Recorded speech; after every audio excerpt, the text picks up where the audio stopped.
On est bien. On est bien, ah bah oui, Voilà. là on est bien. C'est vrai qu'on est bien, on peut s'installer. Voilà, on a un bon cuir.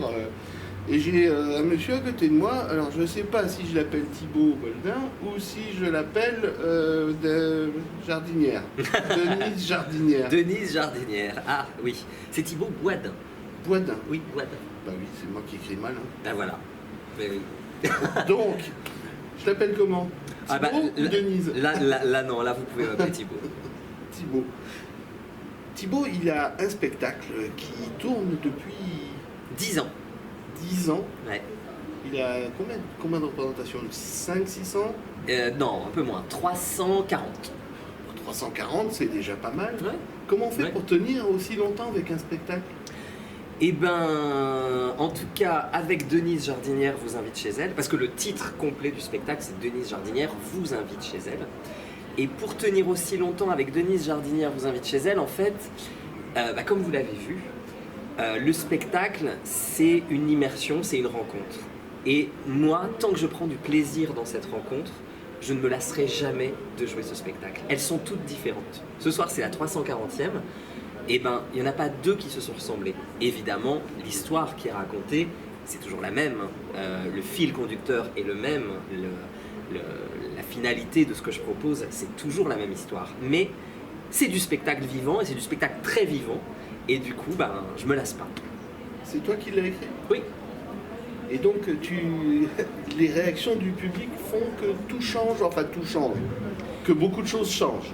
Oui, ben oui, parce que comme il y a cette part d'improvisation et une séquence peut prendre une autre couleur, et si je vois qu'il y a comme une mayonnaise, quelque chose qui prend, je vais un peu l'étirer, ce qui va me demander après de raccourcir un peu une autre séquence.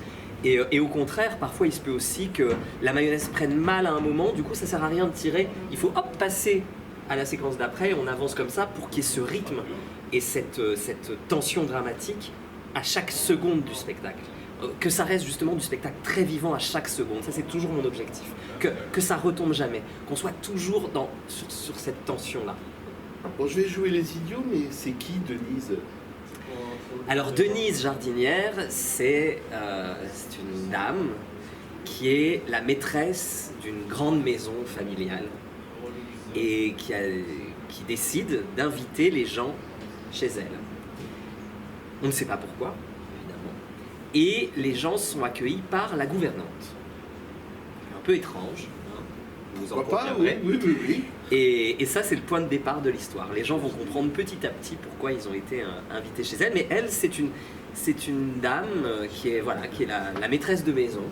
On peut imaginer une maison bourgeoise du début du siècle, par exemple. Une maison de ville. Bon, il n'y a pas qu'un seul personnage qu'on ne voit pas tout le temps. Non. Parce que je ne dirais pas qu'on voit ou on ne voit pas, mais il y a aussi quelqu'un qui est caché derrière un paravent, un meuble, Oui. Une chambre. C'est ça, c'est un peu une chambre de fortune. Derrière ce paravent se cache effectivement un autre personnage. C'est le fils de la maison qui n'arrive pas à dormir. Et donc pour pouvoir permettre à Denise Jardinière d'arriver, il faut d'abord que la gouvernante endorme cet enfant, sauf qu'il a une insomnie ce soir-là, et donc c'est très très compliqué pour la gouvernante d'endormir Denis. Oh, j'ai dévoilé son prénom. Oh, Pas très grave, il s'appelle non. Denis. Et le petit Denis ne veut pas dormir. Alors elle a une idée, elle lui raconte une légende qui s'appelle la légende de Paul, le prince solitaire. Et Alors, voilà.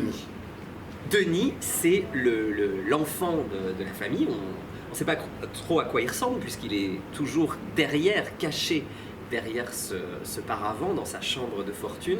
pas toujours. Non, à la fin, c'est vrai, à la fin, tout se dévoile à la fin. Et dans ce feu d'artifice final où tous les masques tombent, eh bien, le spectateur découvre la véritable identité de ce petit garçon. Mais on ne peut pas en dire plus. Bon, ce que tu peux me dire, en revanche, c'est comment l'idée de ce spectacle est née. Alors, Puisqu'il y a longtemps, d'après Oui. ce que j'ai compris, et j'imagine qu'entre la première et la 340e, C'est si j'ai ça. bien retenu, ça a dû beaucoup changer. Ça a bougé, l'histoire est la même depuis le début, mais c'est vrai qu'il y a des séquences justement il y a des choses qui sont venues avec des rencontres avec le public, des choses qui ont été provoquées et que j'ai gardées. Et puis ensuite, au niveau du rythme, j'ai beaucoup aussi travaillé le rythme justement pour garder ce dont je parlais tout à l'heure, là, cette tension dramatique. Mais c'est du spectacle vivant, donc heureusement que ça se patine, ça bouge. Et puis en 10 ans, moi j'ai aussi bougé, donc ce spectacle il a grandi avec moi. D'où ça m'est venu? Alors là, c'est vraiment parti d'un désir de jouer quelque chose d'intime à la base. Je voulais vraiment faire une forme théâtrale intime et raconter une histoire intime. Et j'avais aussi envie de me transformer. J'avais envie de composer un personnage, j'avais envie de clown, j'avais envie d'un personnage sous un personnage sous un personnage, qui est plusieurs couches qu'on découvre. Et donc voilà, j'avais ces envies-là en moi, et donc j'ai mis tout ça un peu dans mon shaker, et c'est ça qui en est sorti, avec ce clown qui est un de mes clowns, cette gouvernante que j'interprète, c'est moi. C'est moi dans mes... Oui, j'ai bien compris. c'est moi dans mes tics, c'est moi dans mes petites manies, c'est moi dans mon corps tel que je le pousse à l'extrême là évidemment, mais c'est mon clown, c'est une de mes facettes. Je me cache beaucoup dans le spectacle et je pense que c'est le spectacle où je me dévoile vraiment le plus. Moi à chaque fois j'ai l'impression que c'est un plongeon, j'ai l'impression de me mettre à nu et de raconter mon histoire. Je doute que ce soit ton histoire quand même. C'est pas mon histoire. C'est pas mon histoire. Ou alors Non, c'est pas mon histoire, mais disons que j'ai en commun sûrement... enfin, en tout cas, j'ai puisé dans le drame que j'ai écrit, qui est un fait divers vraiment très très tragique. J'ai puisé, moi, dans mes propres tragédies pour retrouver les ressorts de cette solitude dans laquelle est le personnage, etc. Donc évidemment, ça n'est pas mon histoire au sens narratif et précis des événements qui se passent, Dieu soit loué, mais j'ai été puisé dans mes choses à moi pour mettre ça. Tu l'as créé où? Chez moi, dans mon appartement. C'est-à-dire que... Devant ta famille. Alors le premier public, c'est voilà. Les amis et la famille.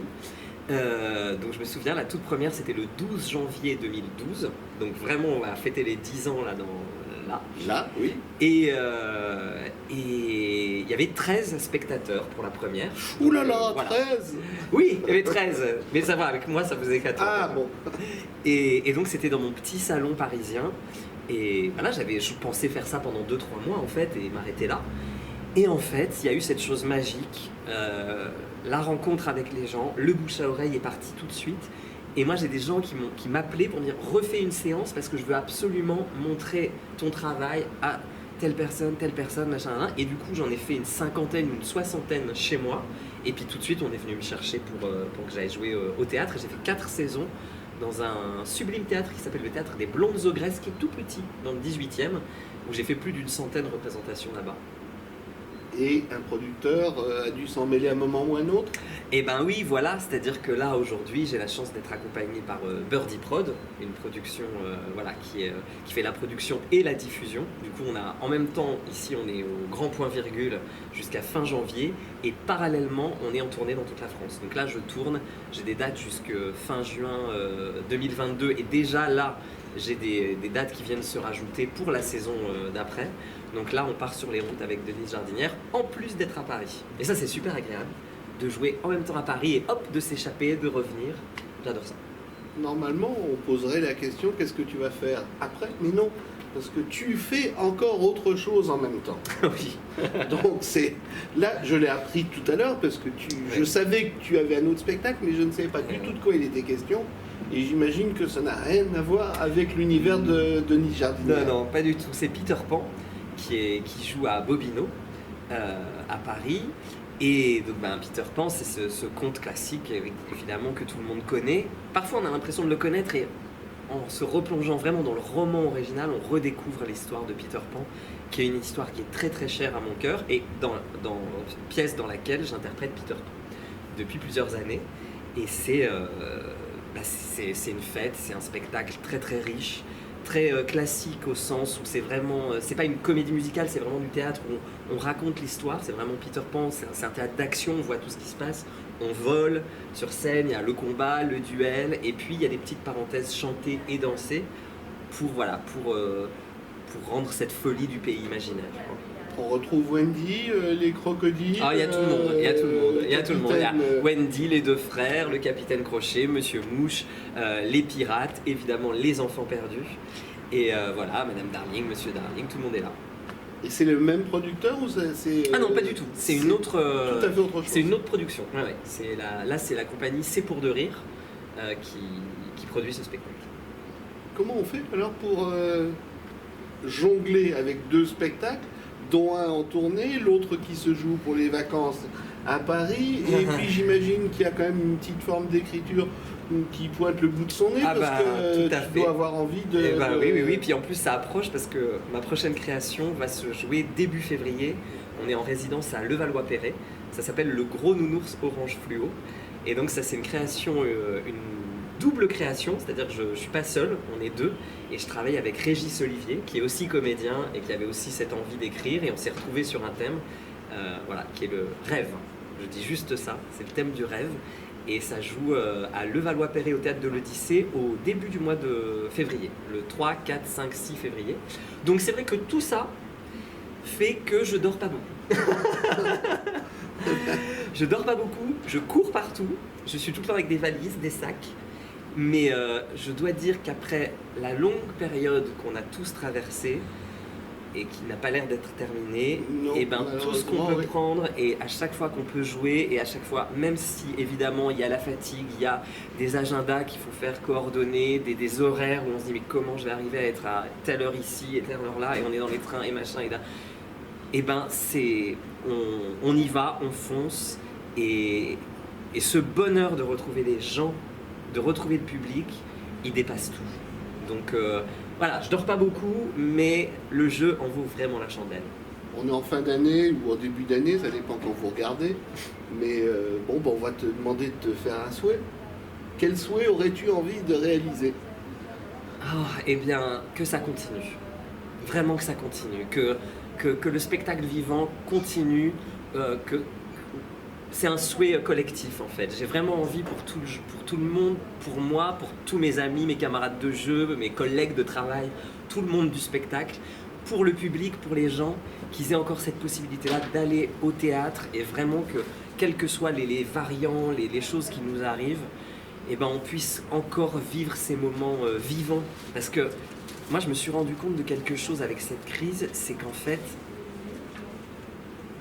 au théâtre, il y a vraiment de la vie, c'est du vivant. Et en dehors du théâtre, on en voit de moins en moins cette chose vivante où les gens vont au fond des choses, au bout de leurs sentiments, où il y a des conflits, des histoires d'amour, des passions. Évidemment, il y en a partout dans la vie, à tous les coins de rue, mais on le voit pas. Puis là, tout était fermé, plus personne ne se voyait, il n'y avait plus de surprise. Le théâtre, c'est le lieu où tout ça, ça jaillit, c'est possible. Et qu'est-ce que ça fait du bien de se rencontrer. Donc mon souhait, c'est un souhait collectif pour tout le monde, que le spectacle vivant continue encore et encore et encore et encore. Bon, je vais spoiler un tout petit peu en disant attention, la salle elle participe. Et elle participe beaucoup. C'est vrai. C'est vrai, voilà. C'est vrai. On peut pas. C'est un tout petit spoil. Hein. Ah oui, non, voilà. c'est immersif. Donc les gens viennent chez Denise Jardinière. Et voilà. Et voilà. Et voilà, vous voulez en savoir plus. Ils rentrent dans la maison et après, advienne que pourra. Voilà. Merci beaucoup. Eh ben, merci beaucoup à toi. Et puis, bien, on se reverra. Je ne pense pas pour Peter Pan, mais pourquoi pas à Levallois. Ah bah avec grand plaisir, début février. J'ai entendu qu'il y a un gros nounours. Gros nounours orange fluo. Oui, enfin bon, déjà j'ai retenu gros nounours, c'est pas très bien. Avec ma petite mémoire d'hirondelle, on va dire.